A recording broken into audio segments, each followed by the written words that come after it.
This is how you turn a blue wave into a ripple. You don't apologize. They just kept kneecapping themselves. And then Democrats were like, wait, whoa, what are you doing? Give me that crowbar. What do you think? Question of the day. Was there really a blue wave? How would you rate this latest election, the midterms here? Let me just say, but before we get to your opinion, before we get to my opinion, the objective answer is no. Democrats incredibly confident, optimistic, and Republicans privately back to pessimism and thinking the House is probably gone. Who's he talking to? Maybe can hold on to the Senate, but the blue wave feels stronger now than it did 30 days ago. It is. Rankings releasing right now give the Democrats even more reason to feel bullish about their odds of taking the big prize, control of the House of Representatives. Midterm elections that will reveal whether the much-discussed blue wave is real and whether it is big enough to deliver one or even both houses of Congress to the Democrats. Yeah. And by the way, that's also scaled back from when they were like, we might even win the Senate. So there's Kavanaugh. The other way. Oh, yeah. Well, I would say this, there are a couple different takeaways. Let's takeaway number 3. This wasn't a historic election at all by any stretch of the imagination for either party. I really do think this was, as far as if you're just looking at pure politics, win some, lose some. Republicans picked up some governorships. Democrats, of course, they picked up. Do we have the final seat count in Congress? Exactly, because I know they're tallying up some more votes. I thought there was one more, or maybe 2 more. Okay, all right. So it's in the 20s. But midterms, very important to know, usually result in a party in power losing seats. Yeah, every time. It's every single time. Now, historically, if you look at that unpopular presidents, it's been an average of more than 30. It's somewhere around 37 seats for unpopular presidents. Big swings. President Obama lost 63 House seats and 6 Senate seats. That's insane. That's what you would call historic.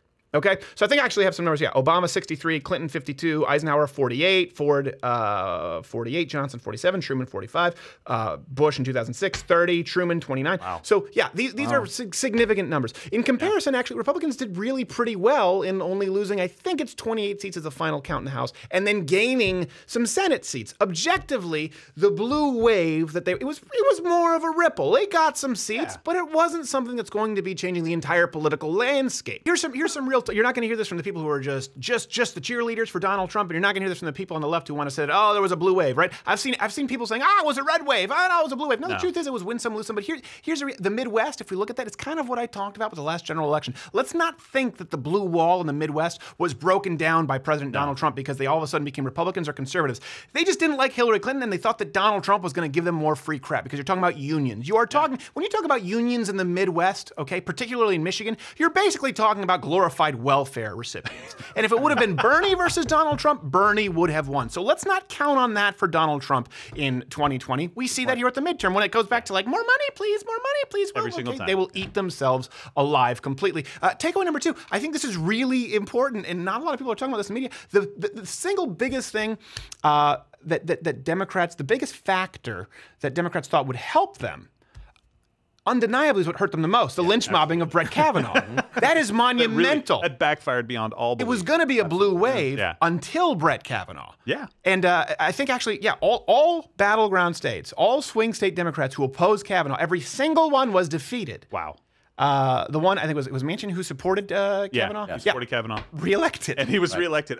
So I love this. I love that there are consequences for their actions because that's how voters tell politicians how they should act in the future, right? It's not just us getting angry and then going to the polls and reelecting the people that made us angry. They actually voted them out of office. Yes. There has to be a price to pay when you screw around with stuff like this. Right, and I think that is really important to know.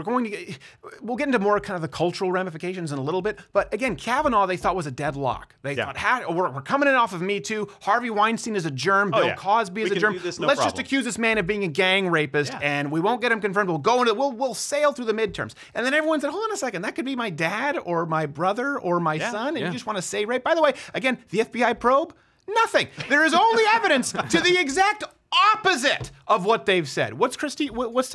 Christie? Dr. Christie Ford, what is she up to? Like 9.8 million on her GoFundMe? Why would she lie? There's no reason. What possible motivation could she have for lying? I don't know. Maybe the judge. I can think of 12.6 million reasons. I think the number just keeps going up like that at McDonald's. How many frauds served? Takeaway, I think the main takeaway here too is, so midterms are a little bit different. than general elections like 2016. More about strategy, definitely more about funding, more about a ground game, looking at districts, as opposed to national elections, which you can at least factor in some cultural outliers. That's how President Donald Trump won. That's why the polls were much more inaccurate in 2016 than this one, because there's a cultural influence that takes place. Again, also much lower turnout with midterms. So you typically have people who are much more politically motivated, people who are more politically inclined, people who take an interest in the political process.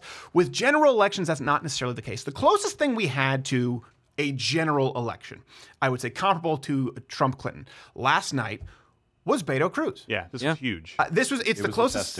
It was a test tube, exactly. It was the closest thing to an anti-Trump, pro-Hillary celebrity blitz like we saw in 2016. Full-on media assault on Cruz and unwavering support for Beto. I mean, they pushed so hard for him. I think we have a collage here of. Yeah, exactly. Was it the night of the election after voting had closed? Was it Beyonce is like, don't forget to go out and vote for Beto? Whoops. What? I'm glad she was pushing for it. Where are all the non-contributing ladies at? Ouch. And by the way, Democrats raised $69 million for Beto. That's, I think, almost $20 million more than Ted Cruz. So again, if you look at this, people are saying, well, they were trying to flip it purple. And if you look at how they kind of won the cities with Beto, that's not new. That's always how Texas has been won. Cruz won this election the same way he's won most of his elections as far as which kind of districts voted for him. The difference here is, and by the way, this doesn't include the free advertising. No, it doesn't. Colbert, Ellen, what else was it? Del Mar, not not afforded to Cruz at all. He still didn't win. What we said would happen is actually happening. I think Alyssa Milano tweeted out earlier, hashtag Beto 2020. Like, it's happening already. They want him to run for president after he got beat by Ted Cruz. But Texas dodged a bullet. We've got to be honest. That was very close. I hope our side is seeing this. We've talked about this before. And, you know, Beto's out there on a skateboard, and he's doing Ellen and Colbert. Yeah.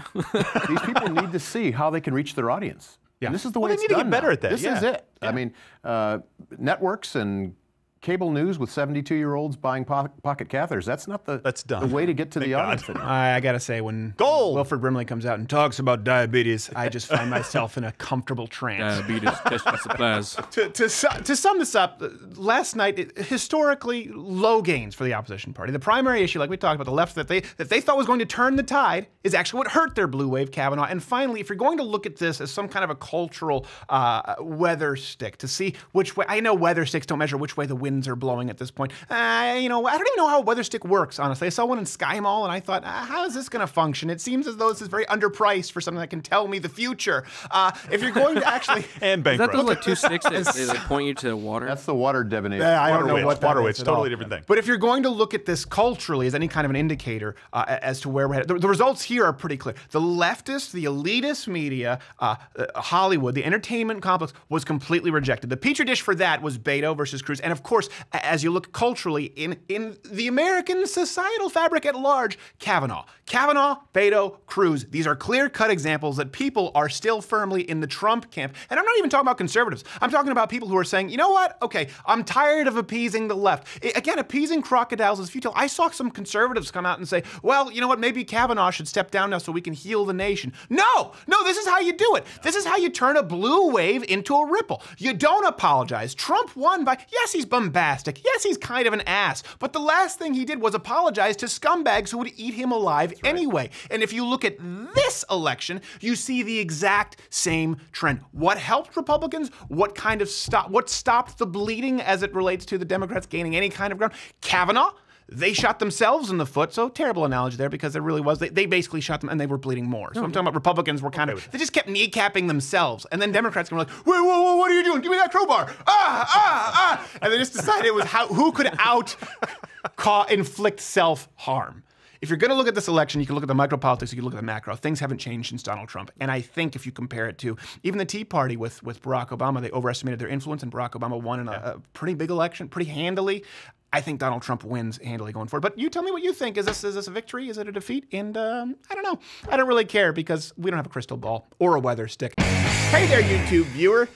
You like Samantha Bee? Of course not, because you've actually made it to this end card. You are a miracle of the internet. I would say subscribe or hit the notification button, but I don't really know what that means on YouTube. You might not get notified anyway, but you can join up at louderwithcrowder.com/mug club. That's mug with this wonderful hand-etched mug, and you get to watch not only clips, but the full 1-hour daily show every single day. That was redundant because I said daily, but every single day, but we're going to keep it anyway because we shoot these end cards a whole lot in one afternoon. we're scraping the bottom of the barrel with this one.